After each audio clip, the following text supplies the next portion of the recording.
coaches are becoming more like leaders, and leaders are becoming more like coaches.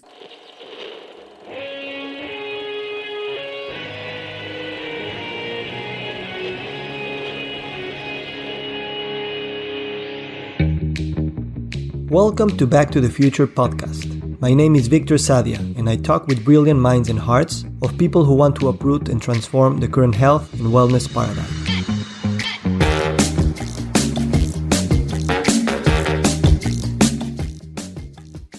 Margaret Moore, also known as Coach Meg, is a trailblazer in wellness coaching.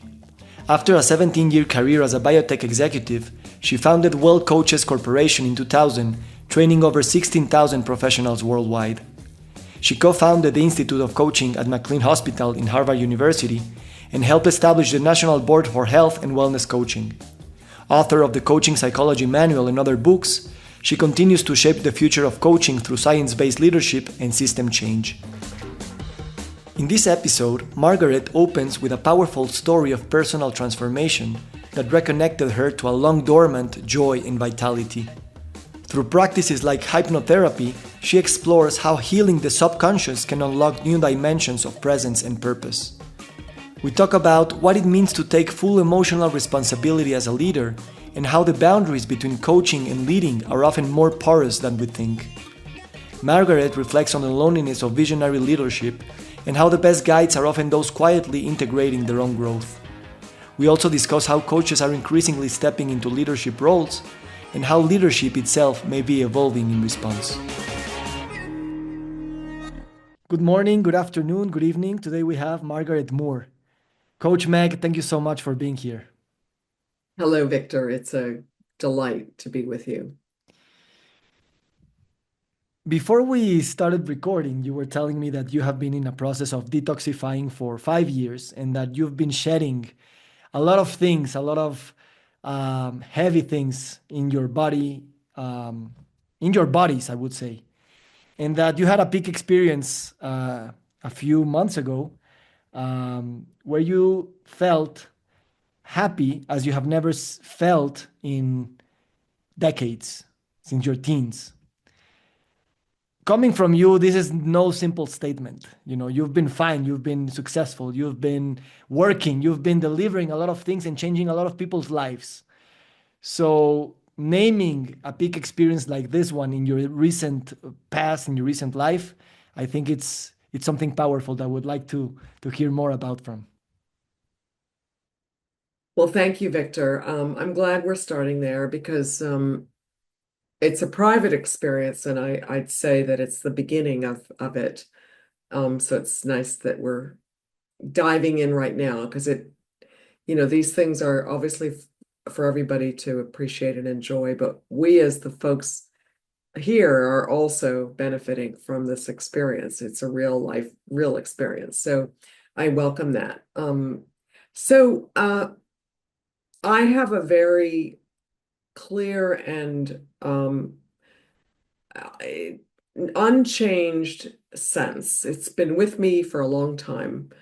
When I was 15, and I was in high school, I was a cheerleader. I played trombone in a band. I was in a good place, but I was very surprised, because in my physical education class, I was on a volleyball team. But I am not an athlete. Like, everything was hard for me. Like, I just barely was in the middle. And my teacher, who I didn't have a particularly close relationship with and didn't see myself as being, of any need to have, I didn't get a lot of attention from her. I didn't really, decided that I would win a scholarship to go to a leadership camp of people coming out of physical fitness and education, so I thought, a leadership camp? So she picked me out of the class, and it was this, it was all paid, and we went off. I don't remember if it was a week or two, but it was up in Canada in the beautiful lakes. And it was a big experience. And it was a push because I was with athletes. The guys were hockey players, the girls were athletes, and we did some pretty physically strong, demanding things. And the toughest things that I've done. And I really stood out and got through it. And, you know, um, and there's a picture of me sitting, and when you see it, and I can send it with the podcast, and you can just tell I am fully whole and in my element in this moment. I am keeping up. I am with the universe. I'm humble because I'm not in different ways than when you're like a leader where you're sort of the boss. In this situation, I was just in amongst the group and I was in this wonderful state and a flow. It was really in flow. And um this is just in the last few weeks. I was saying to my husband, I am now feeling the same way as I did then. I have not felt that way ever since. It brings tears to my eyes because, of course, I knew deep down that I didn't have that state. And ironically, it's the moment that I'm publishing a co-authored book on leadership. You know, that is a joy of my life. It's not the only thing I'm doing by far, but it is a joy to be bringing this out. And I'm just coming into those moments where I feel like that, like I did. So uh it just sort of I woke up recently and said, wow, I've always looked at that picture of myself and said, I've never felt the same as I did then. And I don't know if I ever will, I don't know if I'll ever have that same sense. So yeah, so that's kind of an interesting experience that you know, um, I don't know how many you talk to a lot of people. I don't think it's that common to have a peak experience in your teens and then not have it again. It's it's almost as though everything that has happened since between then and now was preparing me for this moment.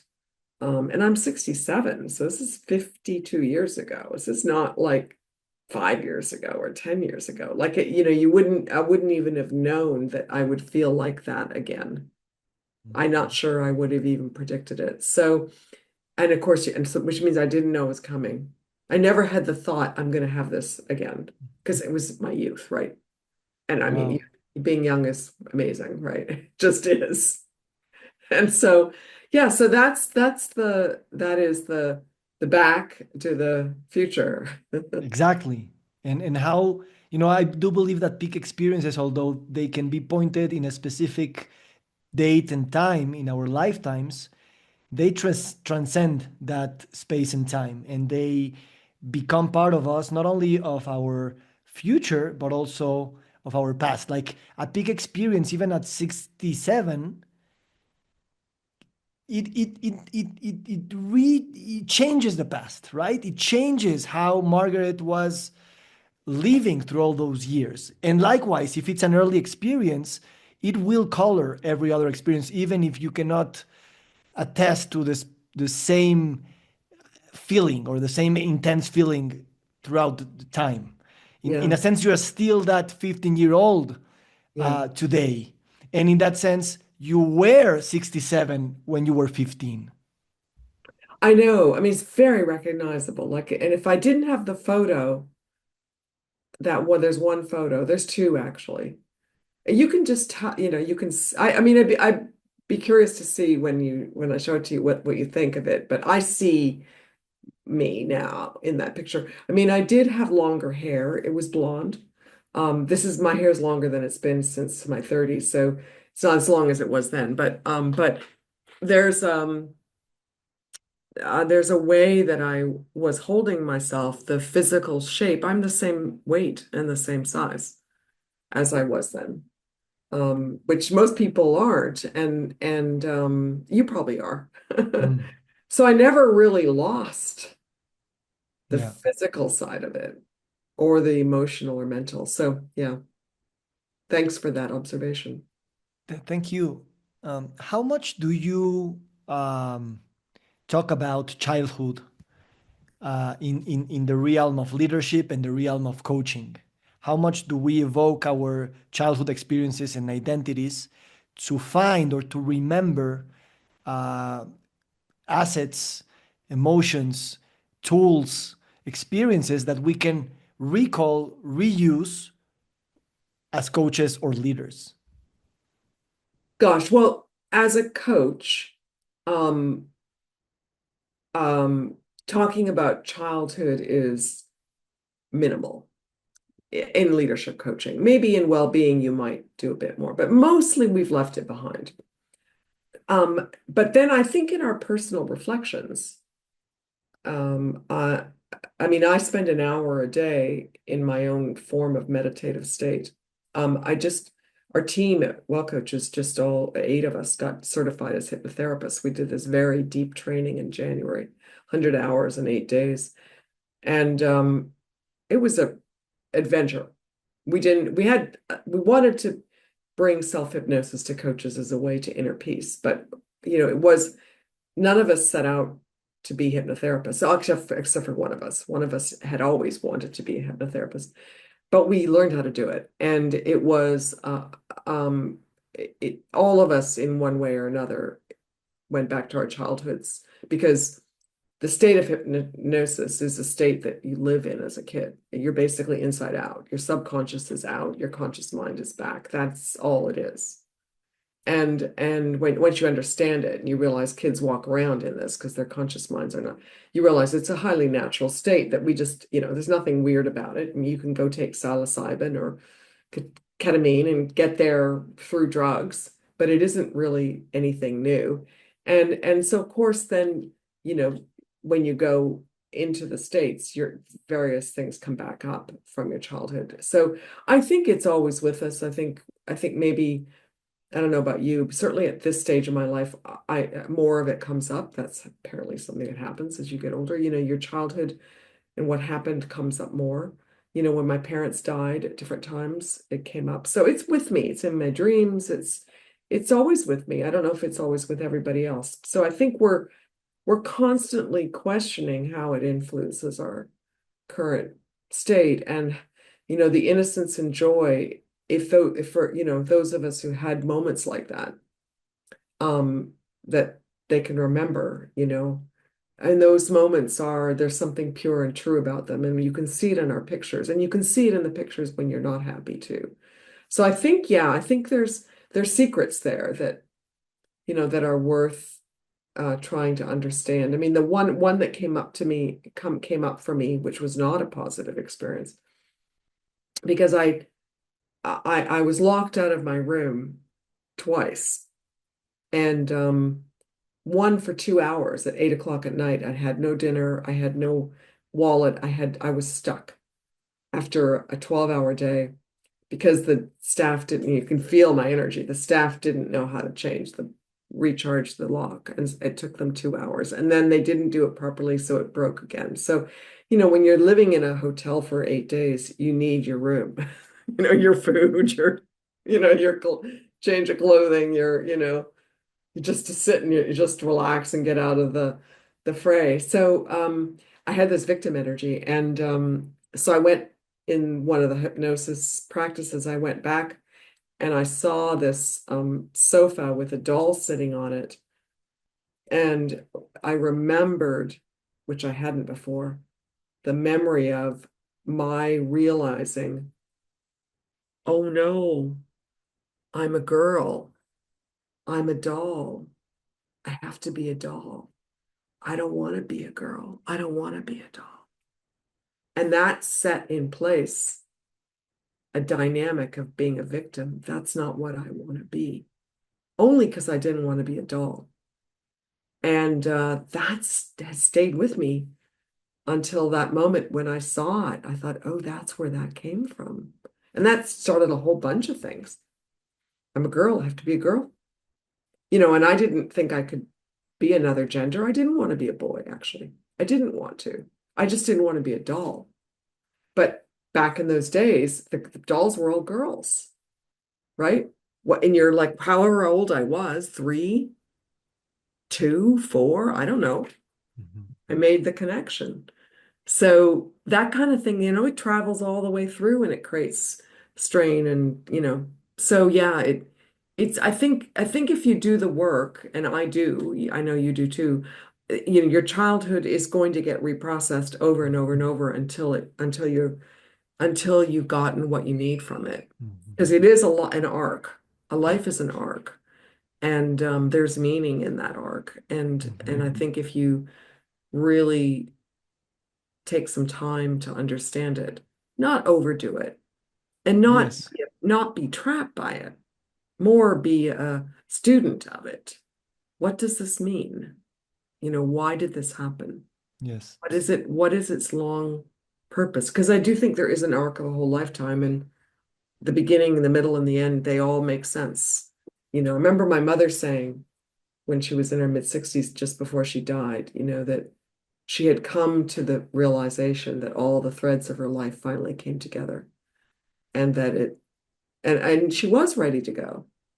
Um, Interestingly, she had her own issue. She had cancer and multiple myeloma, was very sick. So she was at the end. But yeah, I remember her saying that. So I think the threads all come together and it all makes Yeah. sense. I believe, at least my personal experience recently has been, with therapy and it's been understanding my childhood. But now I see some possibilities of going back to my childhood and talk to that little boy and take that little boy from the hand and show him that conundrum that he had at that time, or like yours, of the need for you to become a doll when you didn't want it, and playing with that little child so that the child also re-signifies how it signified that specific event. Yeah, It rewiring it. colored the whole life. Yeah. And with Yeah, hypnosis and all these things, yeah, you it's can. You possible. can. Yeah. You can Yeah, even you go to the can womb, rewire. right? That's right. Yes, yes. And yeah, hypnosis done right, it takes you back to the earliest time that the dilemma arose and rewires it. Because the subconscious, you can't read the conscious mind can't rewire the subconscious very well. Yeah. That's why That's the it's so thing. hard, because it happened to the subconscious, not the conscious mind. And the conscious mind is sort of trying to figure it out, like what happened to me? Like Yeah.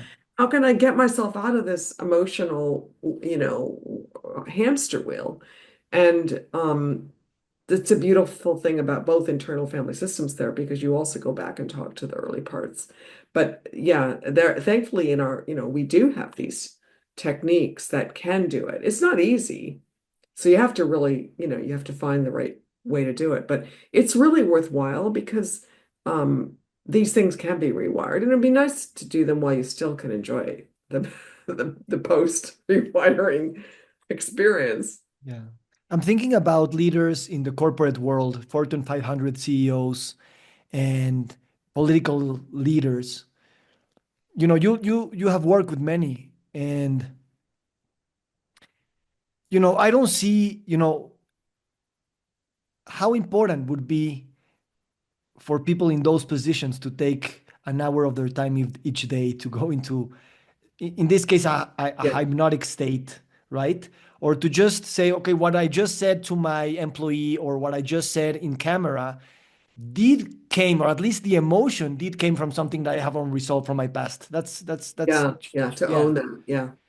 Well, in the book, we introduced a great concept called the quiet ego, which is established by Jack Bauer and Heidi Waymont. They're working on a book on it. They've got papers on it. They've got ways to measure it. And the quiet ego is the ego that has integrated the major, there's no crack in the foundation. You've healed or outgrown whatever you had and made strength out of adversity. And some of us maybe are born with a quieter ego, but it's work to get there. So I think that some leaders are interested. So Eric Kaufman and I, and he does more of this than I do, but he runs a year-long program now and he does weekends. He's a Buddhist where he takes people through a very intense, deep conscious raising experience to integrate, to heal the unhealed. Lots of us, not a lot of us do this. There's a few of us in coaching who do this really, really deep work. I mean, it's not mainstream. But there are a bunch of us, and there's a bunch of leaders who are willing to go there. The folks that go to Burning Man, that big event. There definitely are the folks who are pushing the edges of their consciousness more than there used to be. So it's not the mainstream, but there are.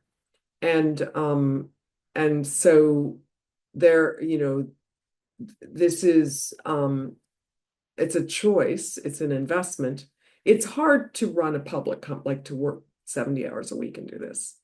I have the flexibility of a work life where I use this in my work, so I'm doing it to help leaders. So my investment in my own quiet ego is to promote my ability to support people, because the quieter it is, the more I can see the unquiet and the more I can help people. So I think, this transformative growth, another way to think about it is Jack Bauer's book, The Transformative Self. I might have talked to you about this when we were in Florida, but he's got 4 domains of well-being. I think everybody listening would appreciate that. And most people are happy with the first 2. The first 2 are pleasure. You're satisfied with your life and you're enjoying your life. So you've got positive emotions and life satisfaction. So you've used your talents well. You can look back and say, I did a good job with what I had. The next level, which most people are doing, is the meaning, the love. I'm fulfilling my values.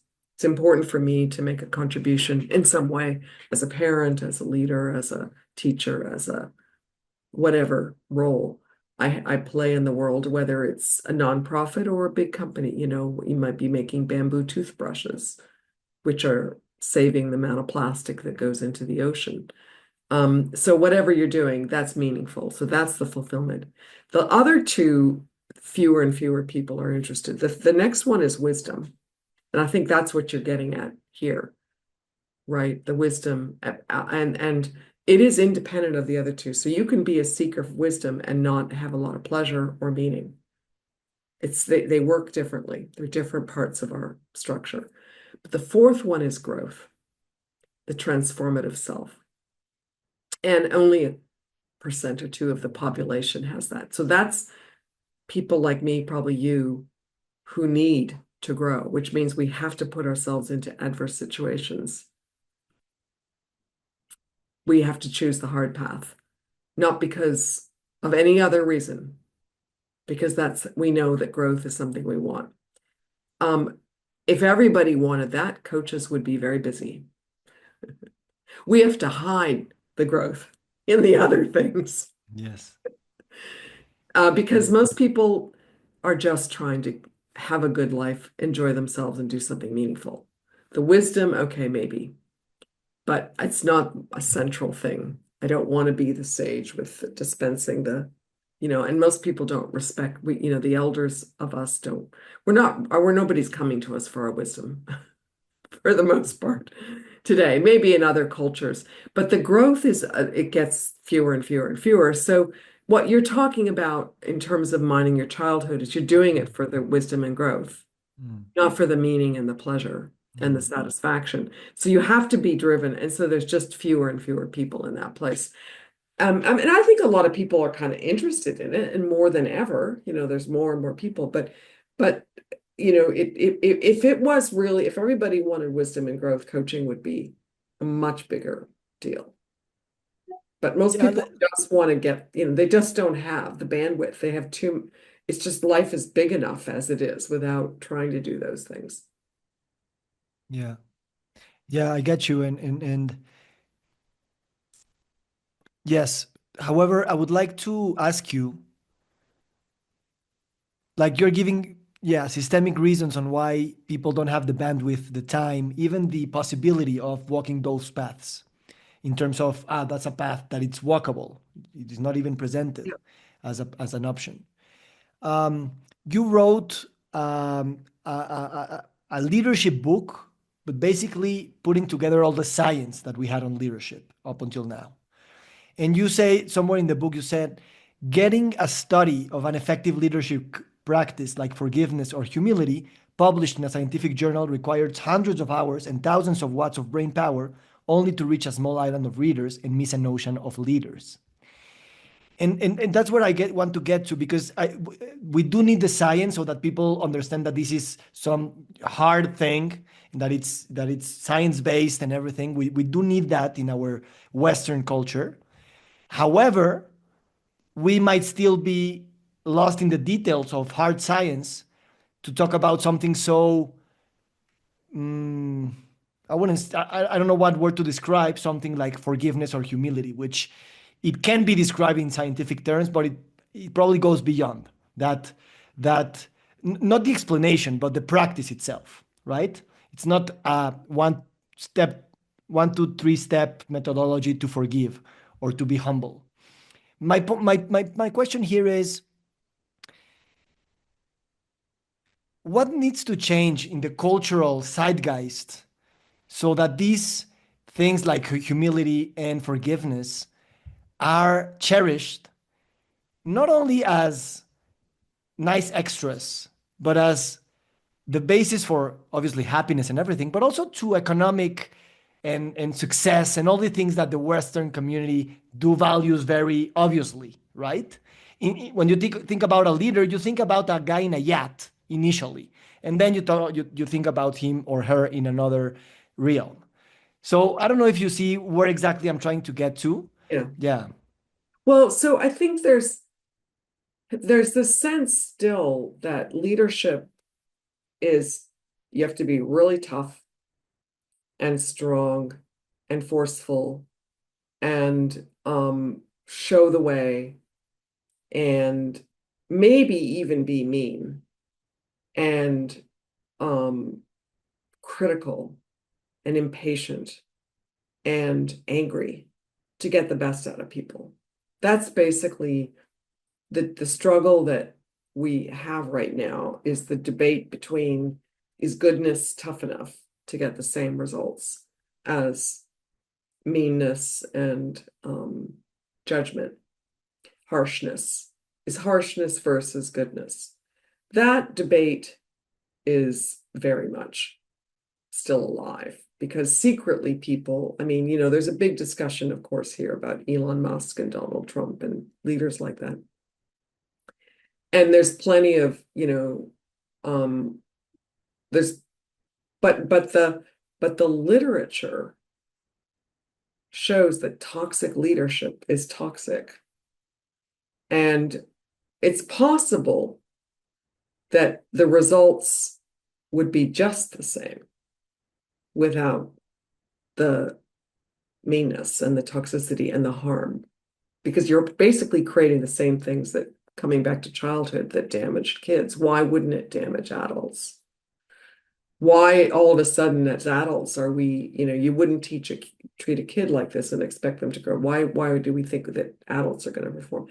That formula is not, we're not done with that.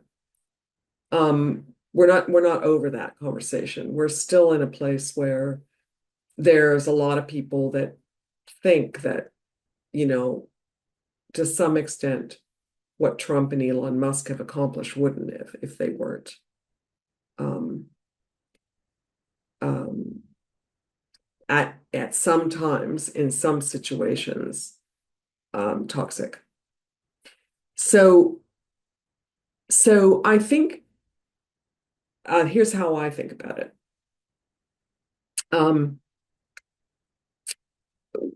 I think that some of us just aren't willing to do that. Can't pay us to do that. And I think there's more of us now than there used to be. And the research shows that toxic leadership doesn't bring the best out of people. So that's what the research is saying. The many of us are just not willing to do that. And so the two are kind of coming together to a place where you're going to have more and more pockets of humane toughness. Toughness doesn't go away. That's not, we're not talking about not being tough. I mean, I'm tough, Yes. um, very tough.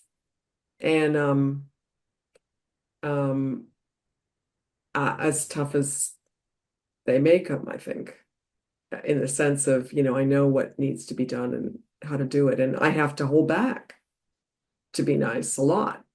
Um, a lot. I have to smooth off those hard edges and and and and stay in a place of compassion. And how has that worked for you personally? Not institutionally, but personally. Well, I used to be, in my 30s, I was known to be aggressive and direct. And so, and not everybody liked it, and I was criticized for that. And I think then I went too far the other way and got more careful. Now I think I still wrestle with, I want to say this to this person, you know. Um, so I'm still, so in personality structure, I'm a thinker, an NT in Myers-Briggs.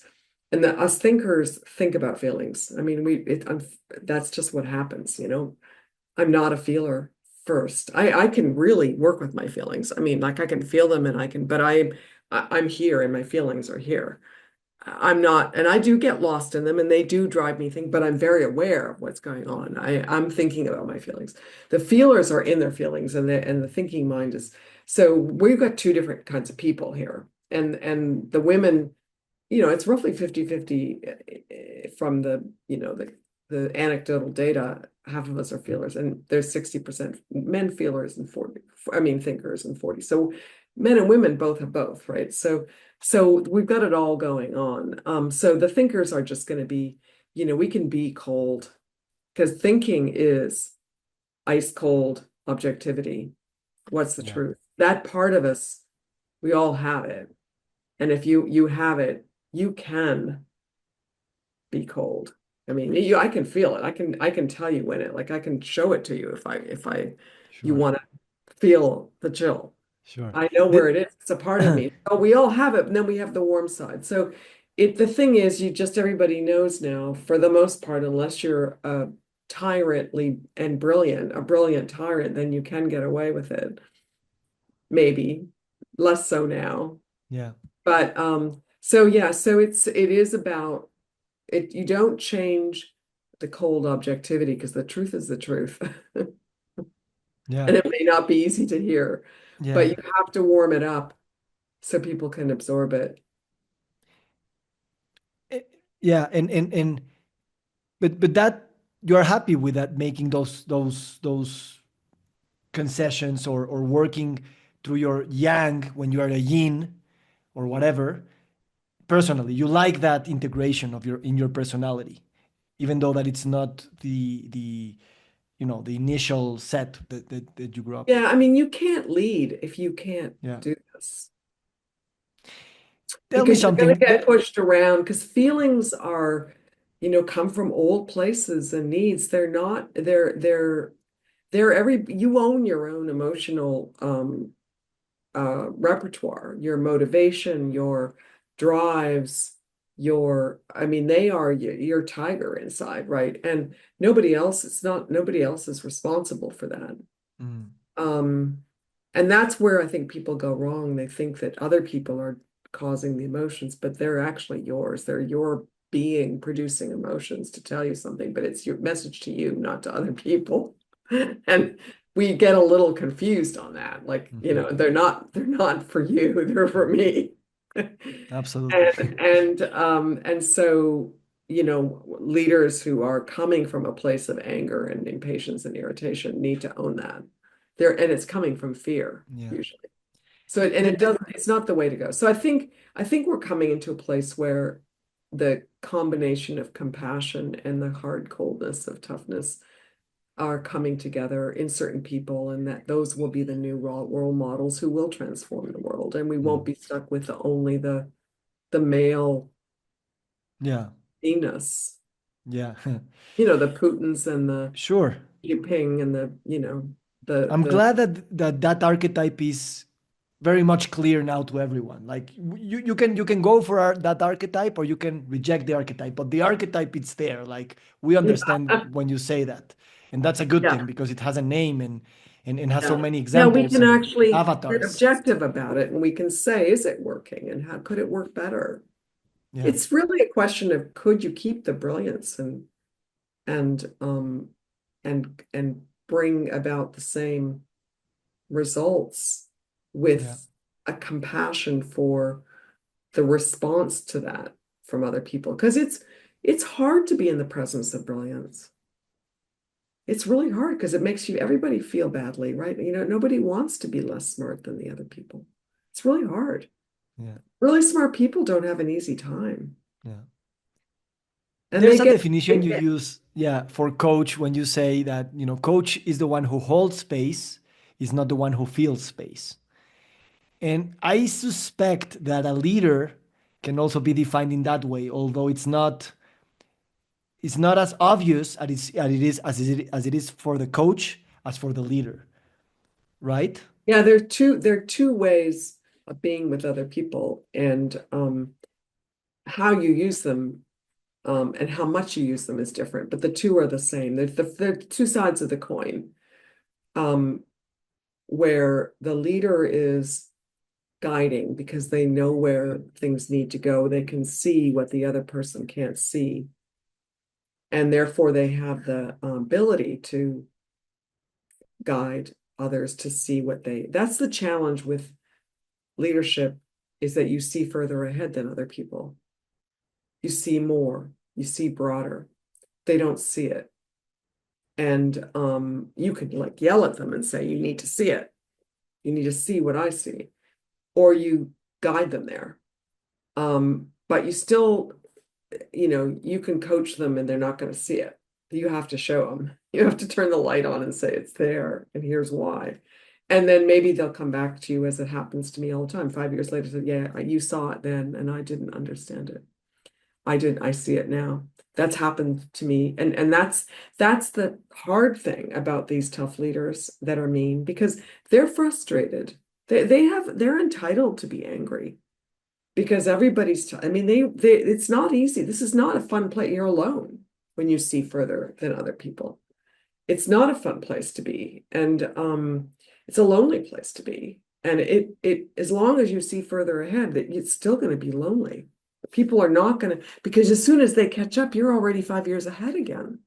So you're never going to be around people that are actually right where you are right now. So there's a reason why they're mean. They've paid a price for their ability. And there's that anger is coming back, got back to the childhood, right? It's coming from a genuine place. It's not, we don't just become mean because we learned it somewhere for some reason. As much as I would like, I'm calling myself a leader in this conversation, definitely, not trying to hide my humility.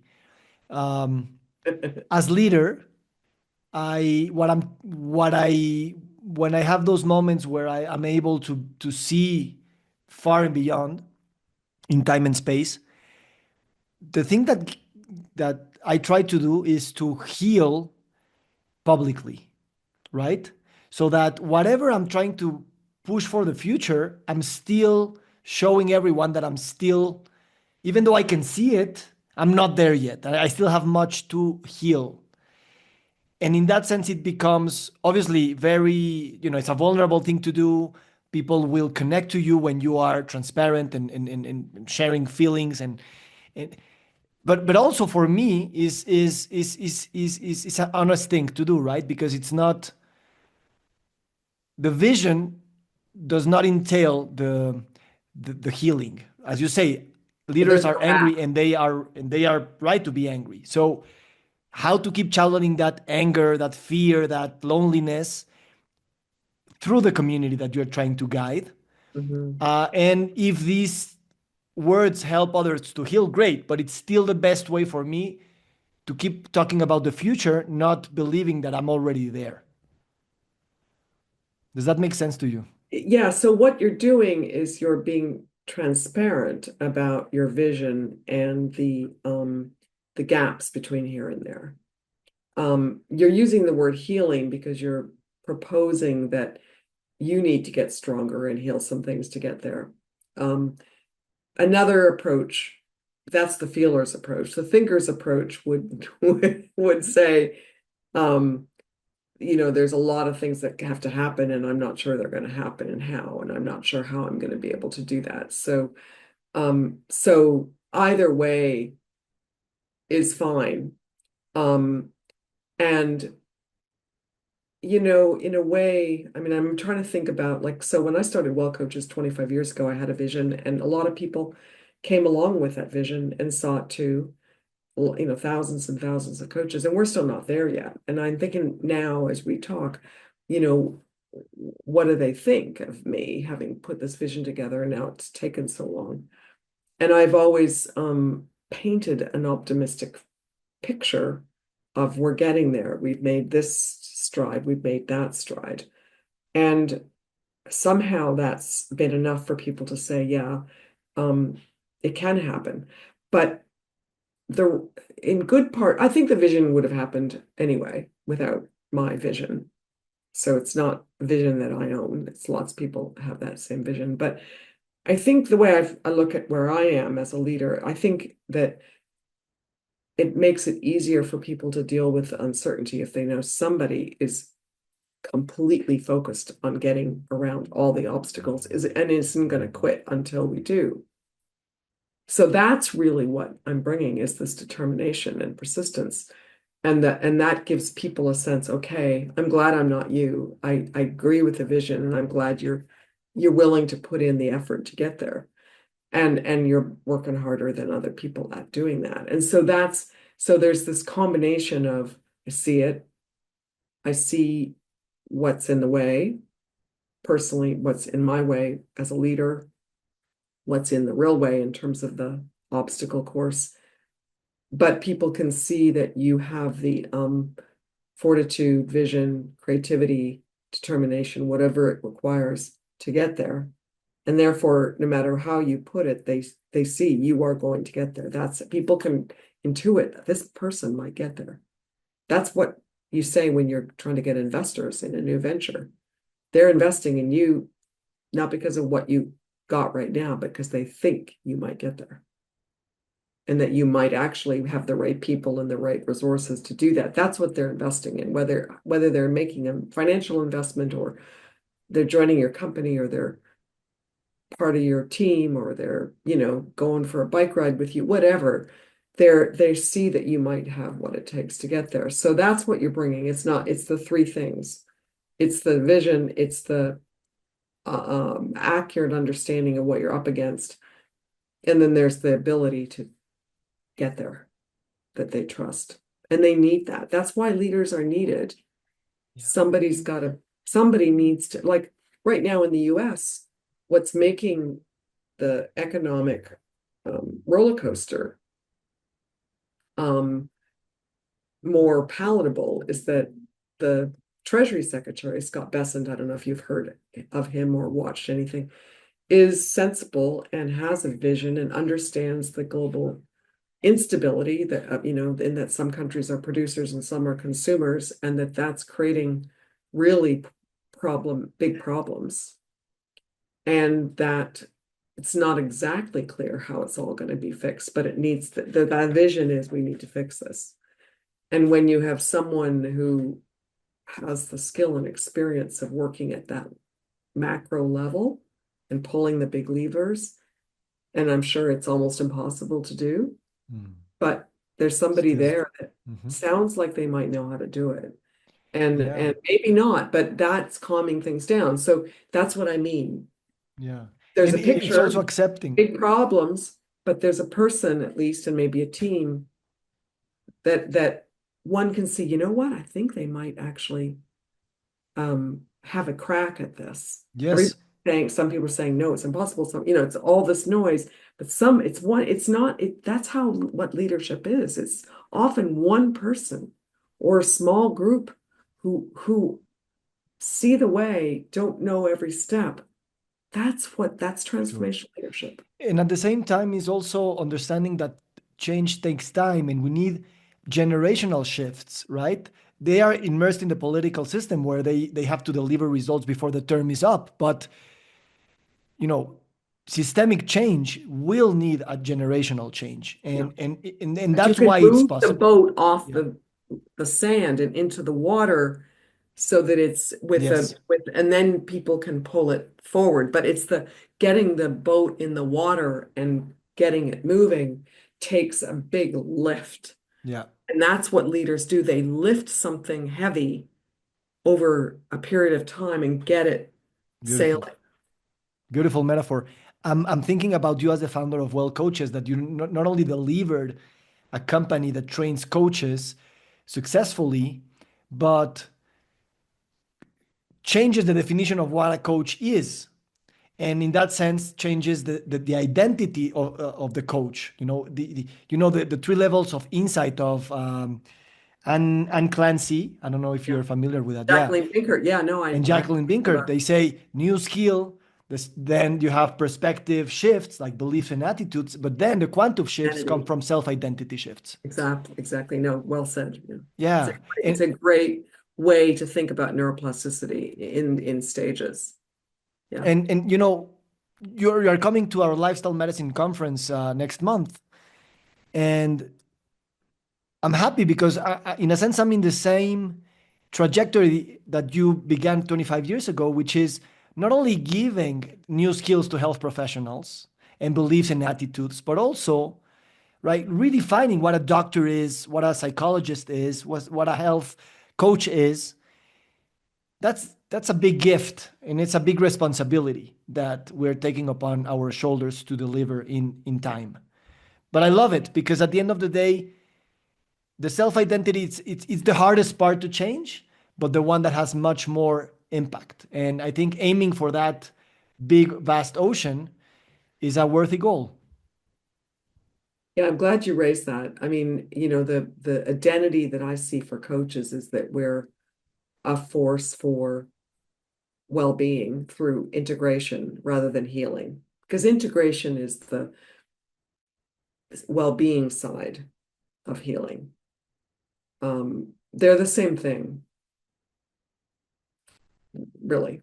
Yeah. It's the same process. It just depends on whether you're starting from pain and moving to no pain, or you have no pain and you're moving to joy.